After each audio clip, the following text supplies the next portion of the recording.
मित्रों राम राम। मैं राजन पांडे आप सभी का बहुत स्वागत करता हूं आपके अपने YouTube चैनल दिव्य राजन चैनल पर। मित्रों, आज जैसे कि आप सबने देखा होगा, आपको भी दुख हुआ होगा कि आज का दिन भी संसद में जो हमारा मानसून सत्र चल रहा है वह आज भी बगैर किसी इसको कहना चाहिए कि एक रेलिवेंट बहस के या कोई भी एक ऐसा काम किया गया हो जो कि उल्लेखनीय हो, तो ऐसा कुछ भी निकल कर नहीं आया। ओवरऑल आई विल से कि it was totally the wastage of the day. अब देखिए, एक तरफ है कि विपक्ष लगातार अपनी मांग रख रहा है कि मणिपुर पर चर्चा हो, मणिपुर पर चर्चा हो, मणिपुर पर चर्चा हो। तो अब जब सत्ता पक्ष उनको इनवाइट कर रहा है कि आइए हम मणिपुर पर चर्चा करें और जितना चाहेंगे आप हम उतनी चर्चा करेंगे, तो भी विपक्ष का इस तरह का रवैया कि सदन ना चलने देना, कोई ना कोई दूसरे बहाने बनाकर वॉकआउट करना या किसी न किसी प्रकार का गतिरोध पैदा करना, यह कहीं ना कहीं विपक्ष के ही ऊपर भारी पड़ेगा। क्योंकि देखिए, डिफेंस में अब सत्तारूढ़ दल नहीं है, डिफेंस में अब यह विपक्ष जो कि INDIA के नाम से गठबंधन बना हुआ है, डिफेंस में जाते हुए अपने आप को रक्षात्मक शैली में कवर करते हुए अब ये दिख रहे हैं। अभी इनका 20-21 सदस्यों का दल मणिपुर होकर भी आ गया और आकर क्या बताया कि स्थिति वहां पर बड़ी भयावह है। अरे साहब, वो हर कोई जानता है कि स्थिति वहां पर बहुत भयावह है। नागा कुकी खासतौर पे जिस प्रकार से वीडियोस आ रहे हैं और जिस प्रकार से वे अपने आप को आर्म्ड करते चले जा रहे हैं, अब वे अस्त्र शस्त्र उनको कहां से मिल रहे हैं, यह जरूर हमारा गृह मंत्रालय इस पर संज्ञान लेगा। और किस प्रकार से, अब देखिए, अगर हम पूरी उसकी बात करें तो एक ऐसी भी बात आई कि शायद है कि इसमें कहीं ना कहीं चाइना का भी इन्वॉल्वमेंट है। बट अनटिल एंड अनलेस कोई ऑफिशियल भारत सरकार का कोई आधिकारिक बयान ना आ जाए, तब तक हम उसको नहीं मान सकते और मानना भी नहीं चाहिए। फिर मेघालय से भी हिंदू मैती समुदाय को पलायन करना पड़ रहा है। तो जितना यह राजनीतिक पर्यटन हो रहा है, आप याद करें, ये शुरुआत हुई राहुल गांधी जी से।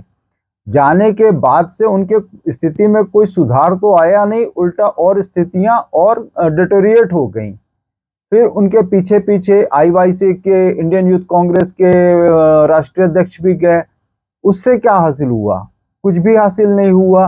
वे भी गए, बच्चों के साथ फुटबॉल खेले, कुछ एक बच्चों के साथ, उसको अच्छा उन्होंने प्रसारित करा दिया, वायरल करा दिया। TMC के डेरेक ओब्रायन अपने 3 अन्य अपने साथ अपने अन्य 2 सदस्यों के साथ मणिपुर होकर आ गए। और अभी अभी ये 20-21 दलों का 20-21 सदस्यों का जो INDIA का गठबंधन है, उनके सदस्य जाकर होकर आ गए। किसी के पास भी अगर कोई भी एक कॉन्क्रीट प्लान हो कि हम ऐसा करें तो यह प्रॉब्लम, मणिपुर की जो ये प्रॉब्लम चल रही है, यह इसका निराकरण हो सकता है, तो वह फ्लोर पर रखे ना।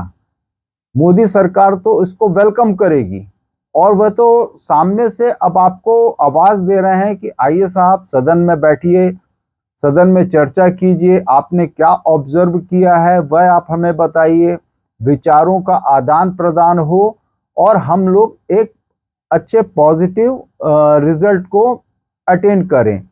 हम कुछ एक ऐसा क्रिएटिव वहां पर करें मणिपुर में कि जिससे कि एक स्थायी समाधान निकलकर सामने आ जाए।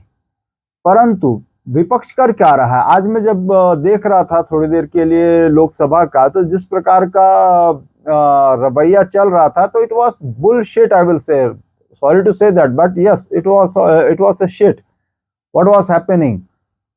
मैं देख रहा था कि शायद है कि मैं, उस सांसद शायद जाटिया साहब थे, वे इनवाइट कर रहे हैं कि आइए मणिपुर पर चर्चा करें, आइए मणिपुर पर चर्चा करें।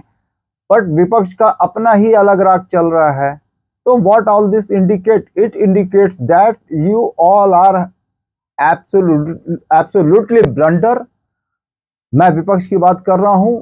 आपने जो ये गठबंधन बनाया है, यह सिर्फ और सिर्फ आप अपनी मतलब पूर्ति के लिए गठबंधन बनाए हैं, आपका कोई एक कॉन्क्रीट प्लान नहीं है, आपके पास कोई ऑब्जेक्टिव्स नहीं है, आपको सिर्फ और सिर्फ मोदी सरकार को हटाना है कि ये इनके इन प्रकार ऋण कैसे भी करके मोदी सरकार हट जाए तो हमारे ऊपर जो ये केसेस चल रहे हैं या हमारे ऊपर जो भी एलिगेशंस हैं हम इनसे छुटकारा पा जाएं।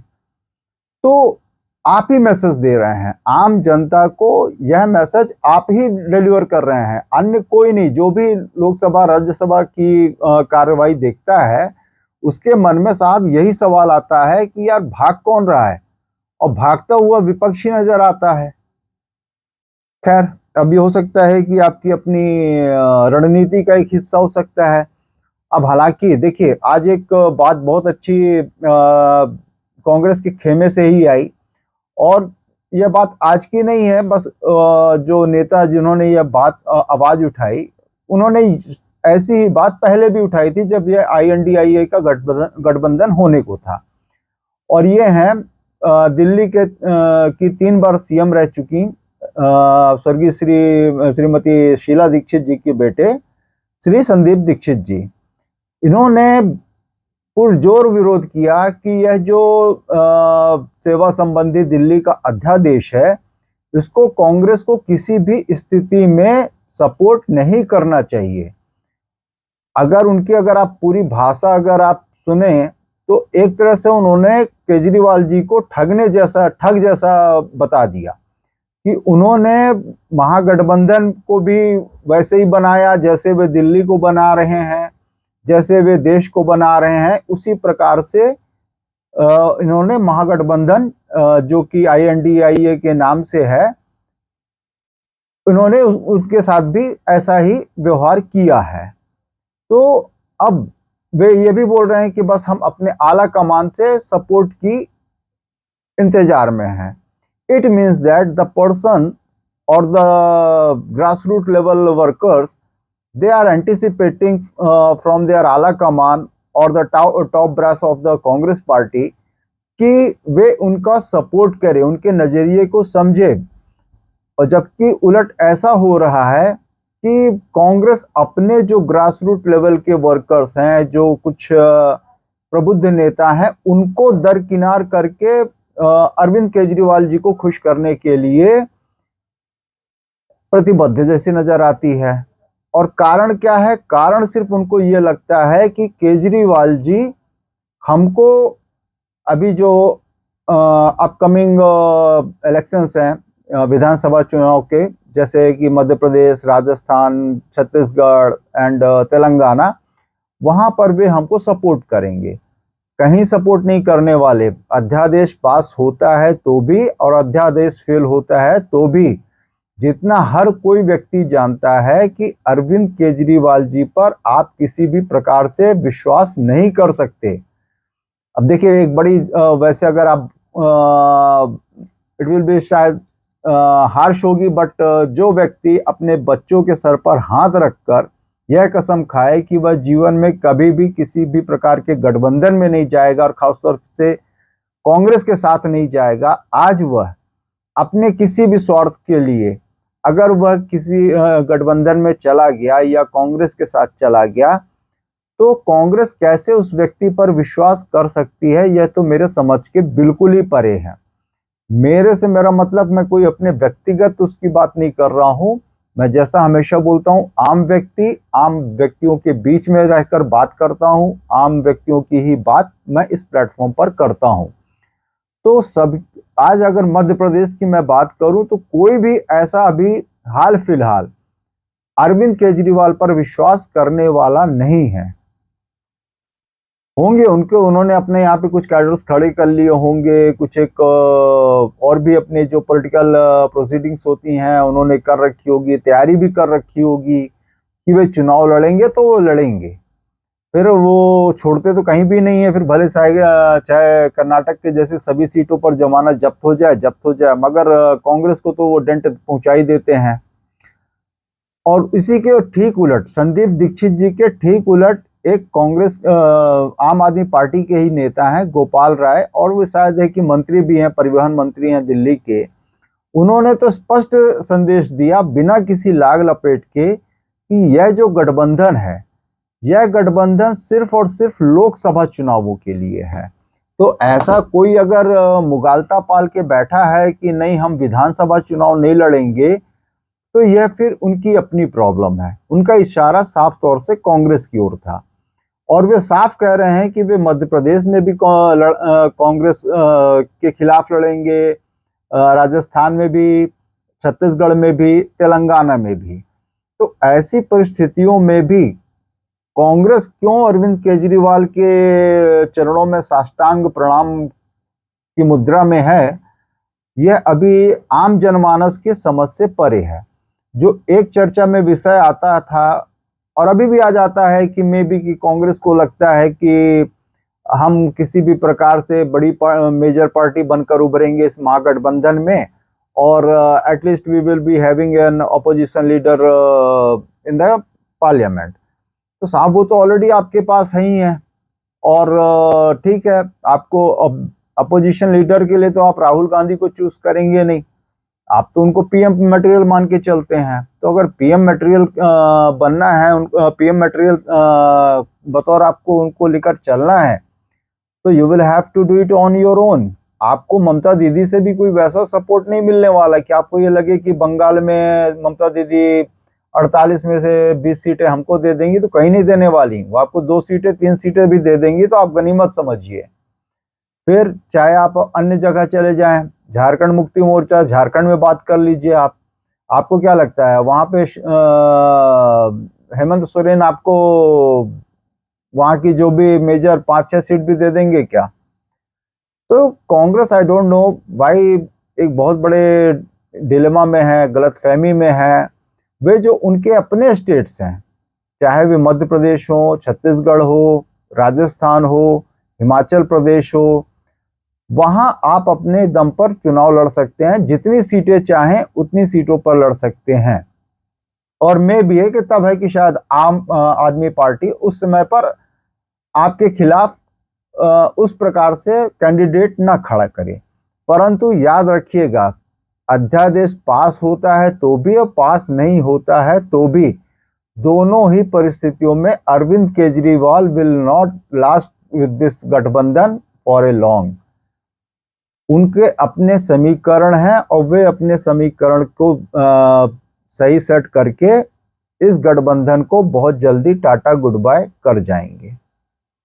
बिकॉज ही नोस कि उनको एक लंबी पारी खेलनी है और उनको खासतौर पे कांग्रेस के तत्वाधान में अपनी कोई भी पारी को आगे नहीं बढ़ानी है।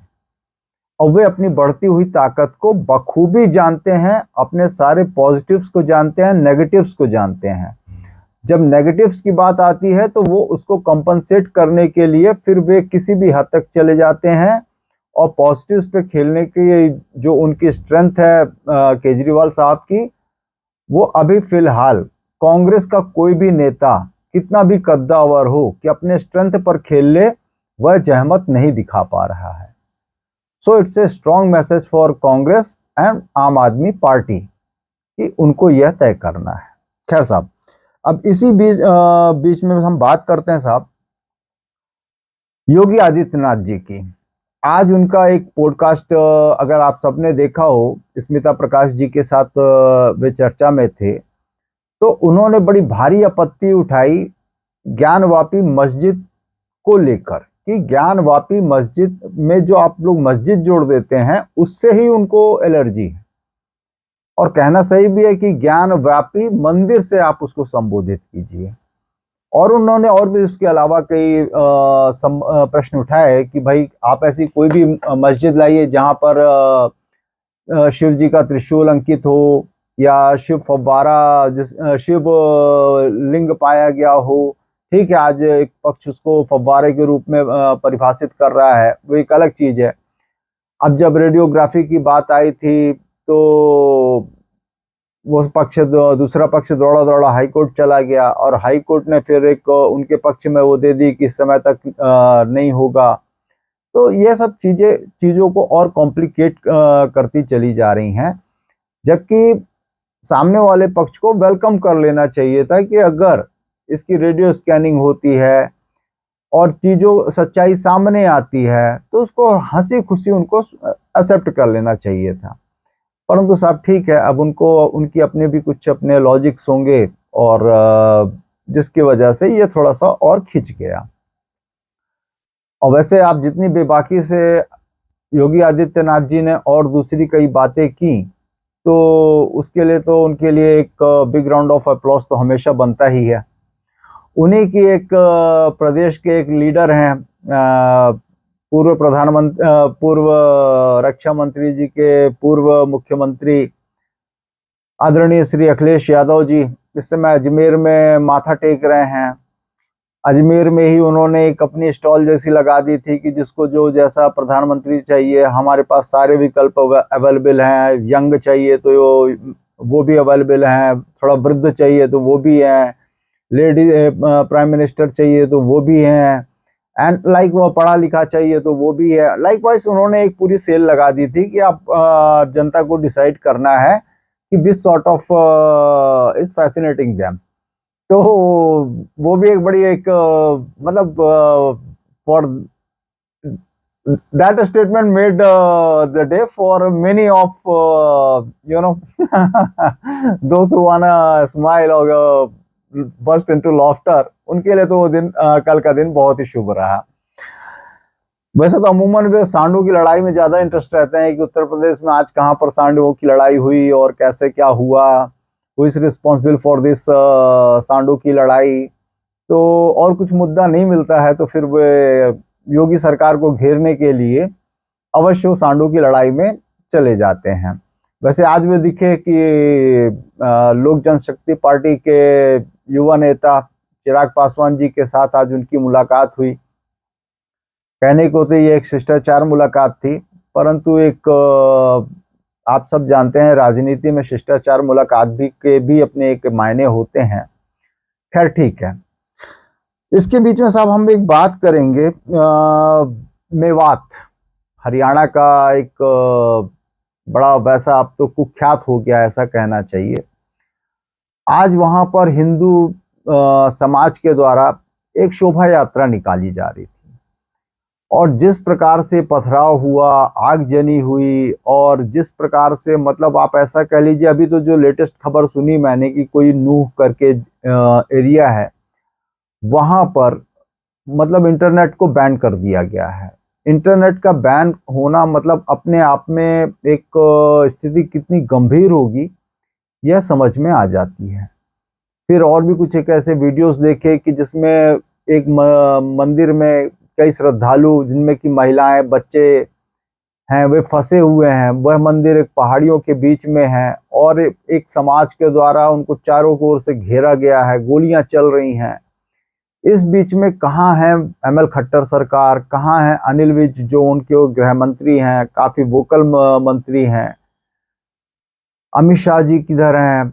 आज वे भक्त मतलब it was such A disturbing pictures coming on media कि जो जिसको देख के किसी भी आम भारतीय का दिल मतलब रो ही दे कि यह उनका अपना ही देश है कि जहां पर आस्था के वो अपनी आस्था को पूरा करने के लिए अपने इष्ट की सही से पूजा भी नहीं कर सकते, अर्चना भी नहीं कर सकते।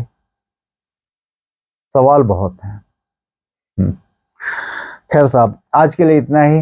अगर आपको संवाद पसंद आया हो तो प्लीज़ लाइक का बटन दबाना बिल्कुल ना भूलें और चैनल पर नए हो तो सब्सक्राइब करना भी बिल्कुल ना भूलें। हम फिर मिलेंगे अगले एपिसोड में। जय हिंद, वंदे मातरम, जय जय श्री राम।